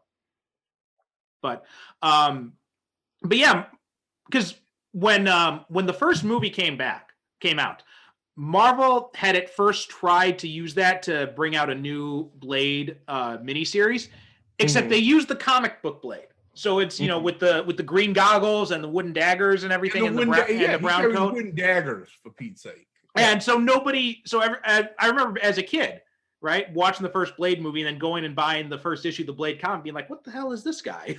Yeah, because it was nothing like what I knew.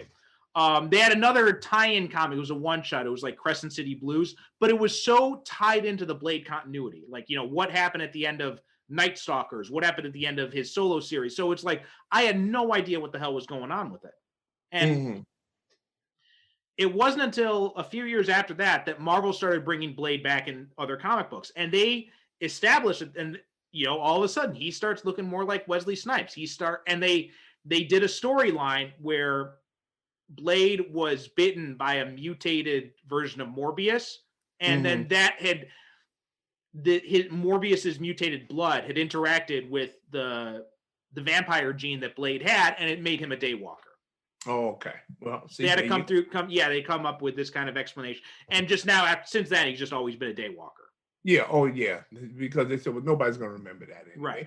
Well, because the thing too is like Blade in the comics. You could correct me if I'm wrong, but I'm pretty sure in the Tomb of Dracula, he never even he used the wooden daggers is what he was most known for, but he didn't use like a gun at all. No. He used just wooden daggers. Did he even have a sword back then? Nope. Oh, okay. He had bandolero of wooden daggers, and that's what he used. And for those of you who have never read it before and don't know anything about it, I strongly advise that you go to Comixology, who really needs to give us a sponsorship for all the good things we say about them, and find yourself Tomb of Dracula, which in my humble opinion is the finest horror comic book that was produced during the 1970s. You know what's funny? You mentioned that. Is I got an email today from someone at Amazon, asking us if we'd be interested in promoting Amazon Music, of all things. And I'm like, you know what? We talk about Comixology more than anything else on this show. Maybe you should ask us to support Comixology instead. No, wait a minute. Let's not be too hasty. What are they going to give us? Well, it's just like, it's one of those, click things where if someone signs up based on our ads, then they... Never mind. But find yourself Tomb of Dracula. That was, I am proud to say that I have a complete run of Tomb of Dracula. And I'm pretty sure it's all collected in the Epic collections that Marvel has. Because to me, that Tomb of Dracula, Howard the Duck, and Master of Kung Fu were like the best comics that Marvel produced in the 1970s. Yeah, those are the best. Yeah, so I'm pretty sure all of the Tomb of Dracula stuff is available I'm looking it up right now. Yeah, and it's well worth. Marv Wolfman, Gene Colan, excellent stuff. And this is back in the day, folks, when creators stayed on the comic book longer than 6 or 7 issues. These guys were on the book practically for the entire run of Tomb of Dracula. So it looks like it's not all collected, but they do have they have up to issue 54 collected. Okay. So I'm not sure how long did it go on for? Oh, it ran for. What's the exact numbering? I'm trying to think now. 70 issues. 70 issues? Yeah. Okay. See, I was going to say 85. The number 85 came in my mind, but okay. Since you're looking at the screen, you'll know about it. Yeah. In fact, Wolfman had planned to go on to 72, but then Jim Shooter retroactively cut 2 issues after the artwork had been completed for 3 issues. So then they just had to pull the plug on it. Because I believe Gene Colan was on the book from start to finish, but I don't believe Marv Wolfman was the original writer. I believe he came on later on. No, yeah, Marv Wolfman came on with issue 7. Yeah, he came on later on. But after that, he was with it through the end. Right.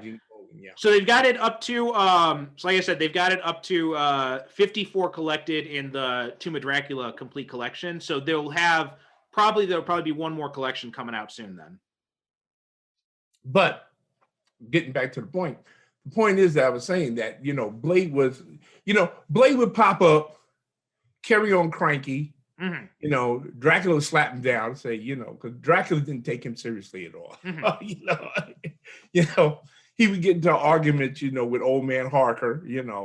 Oh, yeah, well, you got to kill these thinking vamps, you can't reason with them and everything like that. So, so a lot of people, when the movies came out, did not have an awareness of Blade as being a Marvel character. No, the only thing is, if you were watching the 90s Spider-Man animated series, you would know from that because Blade guest starred in a bunch of episodes in that. But other than that, he had no real presence. Not really a presence in the comics at the time, because he had been in after Tomb of Dracula, he was pretty much sat on the shelf until they did the Night Stalkers series in the early 90s. Yeah. And then as part of the Midnight Suns thing. And then when the Night Stalkers ended, then he had his own limited series, was supposed to be an ongoing series, but that only lasted until issue 9 or 10, I think. And again, it was one of those things where it was cut early because Blade has never done too terribly well in comics, even since these movies came out, because they haven't been able to really. Because I think part of the reason is just because the movies work so well on the action, And it's just so hard to really convey that in the same way in the comics. And also because in the movies, Blade has more of a personality than in the comic book. Yeah. I mean, Blade actually has a personality, like you said so accurately. We see he has relationships and stuff like that. For all of his hardness and his cold-bloodedness, he spends 2 years looking for Whistler. Yes. And I noticed something here I didn't notice before, but there are several scenes when like you can see that in his facial movements and all that he does have genuine affection for Whistler. And it's funny because Wesley Snipes is not the greatest actor, but he's a better actor than I think people would give him credit for. But here's the thing. He understands the character. Yes, yeah. And he doesn't say a lot as Blade. If you notice when he says stuff that's to the point and there's not a lot of nuance in what Blade says. Like I love my favorite line in the movie is when he's in the tunnel and he's fighting off the Reapers and everything like that. He says, "You have absolutely no idea who you're fucking." Yeah. And you know what? That's Blade in a nutshell. Mm-hmm. He gets it. That's it. People do not understand who they're fucking with. Mm-hmm. And he gets the character so that, like you said, through his body language, mm-hmm. through his looks, various things. He communicates an awful lot about what the character is thinking and feeling at the moment. Because when he talks, like I said, there's not a lot of, leeway here and there. Blake says exactly what he means and what he thinks, Right. So to me, that's more, I can imagine that he was probably sat down with the screenplay, with Goya's screenplay, and there was all these lines of dialogue, and he just said, shh. Probably, well, like Del Toro apparently said like there was a lot of stuff in Goyer's screenplay that he didn't really like, and there was a lot of dialogue that was just terrible in it. Yeah, exactly. And you know what? That's the thing about it. You have to understand your character. You as a writer, you and us, we both understand it. If you understand the character, that's it. You can sell the character. Yeah. And that's exactly what Wesley Snipes does in this movie. From start to finish, he is Blade. He sells the character. Mm-hmm. Yeah. And that's why I said, like, even though Snipes isn't a great actor, he's a better actor than I think a lot of people would give him credit for. Oh, yeah. And I think he does show that in this movie. And, like, he's not just doing the, punchy, run thing. He is, trying to convey some genuine emotions in subtle ways. And I think that and it mostly comes across pretty well. Yeah. Listen, I would count this among his performances. Well, of course, his performance in New Jack City is like number one, but this is like his top 5 performances. Mm-hmm. This is like number 2 or 3, because like I said, this is such a superior action movie. First of all, it helps that he's an outstanding martial artist, so we can see he's actually doing the martial arts. Mm-hmm. But it's such the blend of the action, the martial arts, the science fiction, the horror elements and everything like that. It's all put together so well. And he stands at the center of it, and he realizes that he can stand at the center by not saying a lot and letting all the other characters like kind of orbit around him. Yeah. And he just provides that center for us to focus on. Mm-hmm.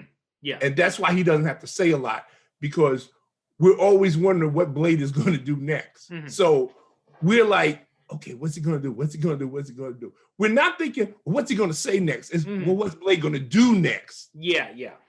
That's the key to his performance, is that we want to see what he's going to do next. You know what I think one of the reasons, now that I'm thinking why Blade comic books haven't really done so well in the attempts they've made since then, unless he's been in a supporting character, right? Like he was in Captain Britain and MI-13. He's appearing in Jason Aaron's Avengers run now, and he works in those books, but he hasn't worked in a solo series. I think it's part of the reason is because they don't have Whistler in the comics. He doesn't have anyone to interact with. Yeah. Well, remember the Punisher comic book? They gave him a sidekick eventually, Microchip. Yeah. Yeah. I mean, they eventually gave him because unless you have somebody for Blade to play off of, and somebody who can verbalize the things he can't. Yeah. which is what Whistler does. Whistler verbalizes the things like when he goes on and he says, well, you know that they're going to fuck you the first chance they get when they're talking about the alliance between the vampires and a Blade. Because for those of you who haven't seen the movie, the thrust of the plot is that you have these mutant vampires called Reapers, and they're like super vampires. Garlic doesn't affect them, silver doesn't affect them, and they have like these honking huge mandibles that open up and thingies spring out and suck your blood, but they're after humans and vampires. Yeah. So the king vampire sends his minions to Blade saying, listen, we need to form a truce because they're coming after us, and after they finish with us, then they're going to come after the humans. So they decide to form this alliance. Where was I going? There's this one scene when after they meet with the vampires and they hear Damaskinos' proposal, they go back to the base and Scud's like, what do you think? And Blade's like, well, it'll give us a chance to go deeper in a world we've never been before. And Whistler knows something's up. He's like, what do you really think? And then Blade's like, they're going to fuck us the first chance they get. Yeah. But Whistler can, but see, Scud can't approach him like that, like Whistler can. Whistler can say things to him. It's like Alfred. Yes, yeah. And Batman. Alfred is the one person that can say shit to Bruce Wayne and Batman that nobody else can say. Yeah. And Whistler is the same way. He can say things to him. And also he can pick up on what Blade's thinking, right? Because when he tells Scud, oh, they'll let us go deeper into the world than ever again. And like Whistler knows he's putting on an act there. Yeah. Right. That's why he says, well, what do you really think? Yeah. Well, what do you really, yeah. It's a nice relationship that they have. And like you said, first of all, it's hard to replicate the charisma and action of the Wesley Snipes Blade in a comic book. You just can't do it. And if you're not a writer that's not willing to, but see me, if I was going to write a Blade comic book, I would sit down and watch this movie about 50 more times, and then I'd sit down before I even attempted to start writing. Yeah. Second of all, like you said, Whistler would have to be in it. Yes, yeah. That's it. I mean, boom. Those are the two things. And it's so surprising they haven't done that yet in the comic books. Because, you got Harley Quinn, who debuted in the animated series. They brought her in the comic books. Phil Coulson debuted in the MCU, brought him into the comic books. I don't know why they haven't done it with a lot of the characters from Agents of S.H.I.E.L.D. They got comic book counterparts. For some reason, now we're going on what? So Whistler was in 98 was the first Blade movie, 97, 98, something like that. So we're going on over 20 years and they still haven't thought, maybe we should put Whistler in the comic books. Who knows? Who knows how these people arrive at the decision that they make? To me and you, it seems like a no-brainer. Yeah. It seems like a no-brainer, but what can I say? But anyway, any other things to mention? Oh, I did want to mention that I did like the little nod to the comic books here, where he pulls out the daggers and he starts fighting with the pair of daggers in the beginning. Yeah. That's a good touch. I like the little touch where, it comes off as a little bit too, what's the phrase I'm looking for? I'm trying to think of where Blade is going, for the final fight and everything like that. And Whistler throws him the sunglasses. Oh, yeah. I mean, that's such an action movie moment. Who wears sunglasses to a fight? But, listen. I done went with everything in this damn movie so far, so why wouldn't I go along with that? You know what else, too, I like is the handguns he has, how they got, like, these blades on the end, too. Yeah. Which they don't really seem to use too much, but I would have liked to see a scene where, some vampires get in too close and he just swipes them and cuts their throat like that. And swipes them and cuts them with the name. Those guns they have that great action sequence in the beginning where he'd fight with the guys that's on the motorcycles. Yes, yeah. And he's running through the building and he's shooting them with the silver bullets and they're just disintegrating. Del Toro is a fantastic action director. Oh my God. And he seamlessly, because there's a lot of CGI used in these action sequences, but he seamlessly mixes CGI with wire work. And it works really like that fight scene in when Assad and Nisa come to meet him, right? And they get in the fight. And Del Toro does a smart thing because he knows the CGI is not advanced to fool people. Mhm. So he sets it against these bright floodlights, so it looks like just two silhouettes jumping around. Yeah, yeah, yeah. And like you said, very smart of him to do that Mm-hmm.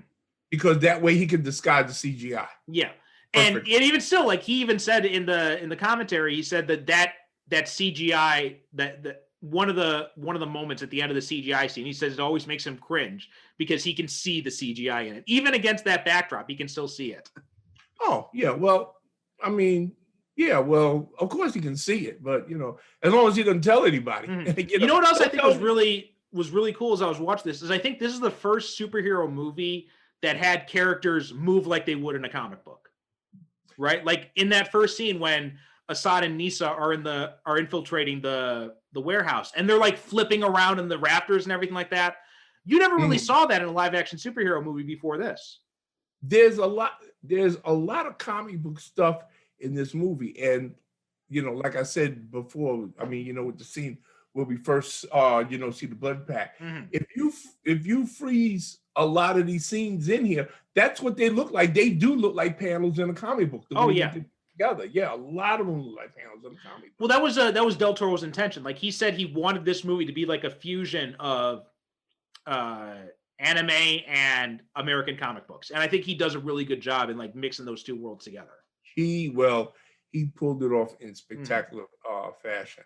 Like I said, I don't consider a whole lot of action movies to be perfect action movies, but yeah, Blade 2 comes as close to being a perfect action movie. Like I said, I just love the mix of everything that's thrown in here, and it's a movie where you really feel like there's emotional stakes that's in this movie for these characters. Like I said, I watched it last night. I hadn't seen it in a while. And I was on the edge of my seat. I still was on the edge of my seat. I said, wow, because, everybody's double crossing each other. Everybody's got shifting loyalties. You never know which way. Matter of fact, it's been so long since I had forgotten that what's his name was actually working for the vampires. So I said, oh shit. Yeah, that's right. He was working for the vampire guy, So yeah, this is an outstanding movie.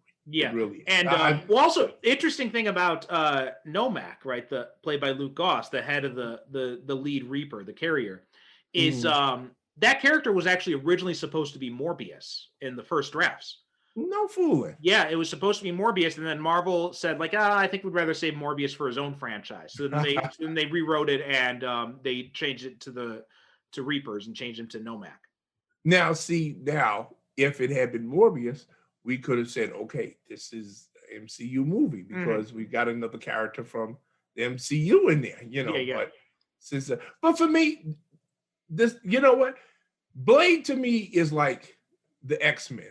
As you know, I've always said many times in the past that I like the movie X-Men because I think that whole concept works a lot better when it's just humans and X-Men and not 10,000 other superheroes running around. I like Blade because I think that concept works much better when it's just humans and vampires, and you don't have a whole bunch of other super characters getting all up in the mix and everything like that. But apparently, I'm in the minority. Excuse me, the minority because they are bringing Blade back, played by what's his name, Mahershala Ali. He's going to be starring in a new Blade movie, which has got one of the writers from the Watchmen TV series is going to be working on. And Jared Leto had said recently that there's a very good chance that Morbius and Blade could cross over at some point. Right. So we might actually get to see a Blade versus Morbius fight in live action. Yeah. So apparently they all want to bring him into the MCU. And but like I said, I'm gonna stand by my word. I've trusted what they've done so far, so I'm gonna wait and see how it turns out. Yeah, I'm really looking forward to seeing how it turns out. Strangely enough, I'm not completely sold on Mahershala Ali. Oh, really? Blade. You know what? I really wish they had just brought Wesley Snipes back. I really do. Yeah, they could have too, because he's I don't know. I like the choice of Mahershala Ali, but we'll have to. It'll be interesting to watch because I did like him in I liked him a lot in Luke Cage, and I liked him a lot in House of Cards. So I'm interested to see what he'll do with it. Oh yeah, yeah, yeah. I mean, don't get me wrong. I like him as an actor. Mhm. I just wish that they had, and my understanding was that Wesley Snipes had went to them and had pitched the concept where it was the movie would be about Blade and his daughter. Well, I think that came from the comic book, because there was a comic book. Oh, Again, I don't know where this idea originated from, but there was a comic book, a Blade comic book in development that would have had his daughter coming in, and he would be like mentoring her, and she would be like the new Blade. Yeah, well, And it was his daughter was Fallon Gray was her name. yeah, well, Blade would be Whistler, Right. and yeah. and his daughter would be the new Blade. Yes, that was the pitch behind the comic book. I'm looking through see. Now this was back in 2015. This was first coming out there. Okay. And it would have been written by Tim Seeley, who wrote the Death of Wolverine, and then apparently that was also tying into rumors at the same time about Snipes meeting with Marvel, and because this is around the time, I don't know if this is when Marvel got the rights back to Blade or what, but Wesley Snipes was meeting a lot with Marvel at the time, and then you had this comic book that was supposed to be coming out, but both of them ended up falling through. The comic never materialized. I think they only got as far as like some character sketches, and that was it. Mm. Because Wesley Snipes also wanted to do Black Panther. Yes, that was his. In fact, if you read interviews back from the time, he was planning to do Black Panther after he did Blade. That was his dream project. As Yeah. a matter of fact, he did Blade primarily to get the clout so that he could get Black Panther. Exactly. Yeah. Yeah. And then I think at one point, because they were talking about no, that was because Tim Story wanted to do, if his third Fantastic Four movie would have happened, he was going to introduce the Black Panther in that. But I think he wanted Jimon Hanso to play him. If I'm remembering correctly. Okay, yeah, I can see that. Good choice. Well, I mean, he did the voice in Black Panther's the animated series that Reginald Hudlin did. Yeah, exactly. Yep. So yeah, here's the images. So if you're on YouTube, you can see this as well, and you'll be able to see it as well, Derek. I'm going to show the designs that were done for the Fallon Gray character, who was going to be Blade's daughter. So this was these are some of the character concepts and designs they did. This was like a proposed. This is like an advertisement they had done for it, and these are like some concepts they did for from Blade as well, giving him like a larger sword and like bringing back some of the older fashion.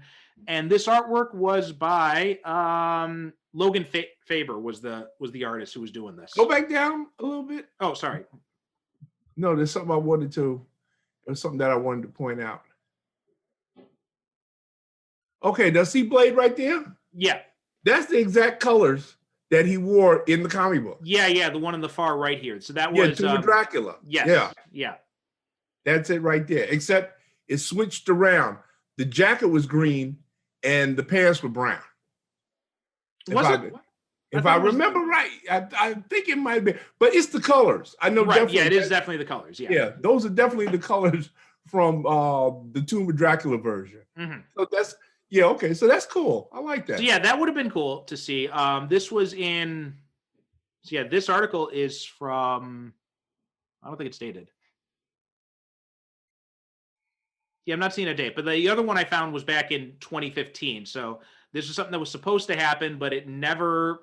I don't know what happened to it. I don't know how it fell through. If anyone watching or listening to this knows why, feel free to drop us a line and let us know. But yeah, that was a proposed way to bring Blade back into the fold. I'm not sure if this was before or after he started appearing in the Captain Britain and MI13 series, but that Blade, or I know it was obviously way before he started appearing in Jason Aaron's. Oh, it might have also been around this time. I think he was appearing in the Mighty Avengers title that Al Ewing, if I'm not mistaken, was doing. And I think maybe it was just like, the character was being used other places. And so that's why this proposal didn't actually materialize. And since we are talking about, we're wrapping this up, I presume, but since we're talking about the other incarnations of Blade or whatnot, there was a Blade TV series. Yes, Blade the On, series starring on Spike TV. Huh? Spike TV. Right. It was Spike TV then. I thought it was TNT, but yeah, you're right. TNT came later. It was Spike TV. It was with the rapper Sticky Fingers. Yeah. As Blade, and it was terrible. I actually liked it. I liked it. I didn't have a problem with it. It wasn't as good. Well, it was better than Blade Trinity, and it had some good stuff in it. Yeah, Kirk Jones, Sticky Fingers played the character. He was okay, but yeah, he never quite found a groove with it. But I did like a lot of the supporting cast, especially. Well, the supporting cast was the stars. Blade was the supporting character. Yeah, Shen, his new weaponsmith, played by Nelson Lee. He was a character I really enjoyed on that show. Yeah, Blade. This was a series where Blade was because the whole premise of the series that it was a police officer that was acting as his spy in the the vampire clans, and he sent her in there to infiltrate, and so she was the character that we actually followed. Yeah, it wasn't a but, which is why I said it was terrible, because I'm silly that way. I think if you call the series Blade, then I should see Blade doing all of this stuff and not these other characters. But that's just me.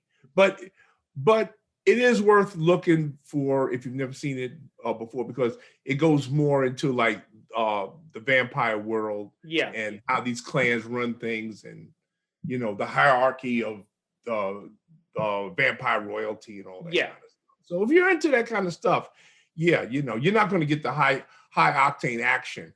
You also get Richard Roundtree, isn't it too? He appears as Blade's father. Yeah. And Larry Poindexter, who would later, maybe not. No, I was thinking of something different there. Yeah, I enjoyed it enough. It had Randy Quaid was in it as well. He had a brief part in it, and it was Jeff Johns was one of the writers on the show as well. And there were attempts they brought in some more characters from the comics. Like they dealt a little bit. If you've read the Blade comic books, you may have known that he had had a past with some vampire like gangsters, and this had some of those characters appear. Like Steppenrazor was one of them, and I can't remember the other one. Okay. They had also hinted at Moon Knight coming in, and because they had mentioned Mark Spector in one episode, because when I think it's when what's her name is learning about Krista is going to learn more about the vampire world. She meets with this professor who had known Whistler and everything, and tells her about Blade's backstory. And there's some quip made about werewolves. He says, no, werewolf that's the specialty of my my colleague Mark Spector, or something like that. Oh, okay. And apparently Jeff Johns had said, like, if they had done a season 2, they would have tried to introduce Moon Knight. Okay. So I enjoyed it enough. It's definitely not the same production values that you get in like Blade 2, but I think writing wise, and Kirk Jones, he does the best he can, but he's not as good as Wesley Snipes. But overall, I think it's entertaining enough. It was a worthy effort, and I think it's worth a watch, I'd say. Yeah, it's worth a watch. I mean, don't listen to me when I said it was terrible. It was terrible in the sense that I just didn't appreciate Blade not being the main character. Right. But if you at all, for those of you watching and listening to this, if you're at all interested, by all means, check it out. Seek it out, check it out. Let us know what you think. Yeah. All right. So that brings us to the end of our episode on Blade 2 and the end of our Black Superhero Month. Although there's a postscript to this, because we appeared about last month. We did an interview with the women over at Pop DNA podcast, and they're doing a special this month on Black Panther. So they've had 2 episodes out already, and their last episode, I believe, is going to be coming out this weekend for us. So that's like that'll be like Saturday the 20th. But by the time you guys listen to this, because we're coming out after it, it'll probably already be available. So Pop DNA podcast, check that out. We had a great time, talking with the women there, and they were great interviewers, and just listen to their podcast in general. They got some really great insights into a lot of different pop culture stuff. Yeah, I've been listening to some of their episodes, and they're really good, and they have a lot of fun. Yes, they do, which is what I love listening to podcasts where people are obviously having fun doing it, and their podcast is a lot of fun, indeed. Okay, so I picked Blade 2. That means we're tossing it back to you for returning to our regularly scheduled program. Keeping us in suspense. No, I just had to. I know. My allergies have been acting up today. Okay, I've been meaning to watch this movie for the longest time, and I keep putting it off and keep putting it off. But I figured that if I put it on the docket for us to do next week, that will force me to sit down and watch it. And also, this is my way to make up for making you watch. Steal. So my pick for next week is the animated movie Batman Ninja. Oh, okay, cool. Yeah. So that'll be fun to talk about then. Well, all right. I figured that, you know what, it's about time for us to start digging into the wealth of stuff that's on HBO Max. Yeah. And I was looking, last night or the night before? I was looking for something else, and I saw Batman Ninja was on there. And I said, yeah, you know what? I keep saying I'm going to watch this. Damn it. Now I'm going to watch it. Now I have to watch it because we're going to do it next week. Yeah. I watched it before, and I've seen it with, because we got it from the rental store here in Japan. So I watched it with the original Japanese language. But now I think I'm going to go and watch it on HBO Max with the English dub. Okay. Kind of see how the two compare. That'll be fun. So join us next week when we're talking Batman Ninja. Until then, superherocinefiles.com is our website. You can support the show, leave us a review on Apple Podcasts, on YouTube, wherever you get the show. Leave us some comments, leave us some reviews, recommend us to your friends so that we can get more people listening. And then if you Twitter and Instagram, Super Cinema Pod on both of those, and you can join our Facebook group, Superhero Cinephiles. Okay, very good. You get better and better at this all the time. I want to extend my personal thank you for all of you who've been listening to this, these Black superhero movies. I hope that if you've never heard any of them before, or, maybe you'll be persuaded to revisit them with a new light. But in any case, thank you very much. I appreciate you allowing me to hijack this month. Anytime. Although, I think you might have to apologize for Steele a few more times, though. And also, let me tell some of y'all out there, some of y'all, my so-called writer friends who sent me emails about that Steele episode. If you were as eloquent in your prose as you are in those emails, tell more books. Oh! Now all of a sudden big words. Oh, okay. Okay. All right. Okay. Well, that does it for us. Thanks for watching. Stay warm out there because, we got these blizzards hitting everywhere, apparently. Yeah. So stay warm, stay safe. Try to stay indoors as much as possible. And we will talk to you next week when we talk about Batman Ninja. Okay. Good night. God bless. You have been listening to the Superhero Cinephiles podcast. Follow us on Twitter and Instagram at Super Cinema Pod. Join our Facebook group by searching for Superhero Cinephiles, where you can interact with us and other superhero fans. If you'd like to support the show, you can become a regular supporter at Patreon or make a one-time donation through PayPal, both of which can be found at our website, superherocinephiles.com. If you buy or rent any movies through the Amazon links at our site, it helps support the show. Please be sure to rate and review us on Apple Podcasts or wherever you get your podcasts.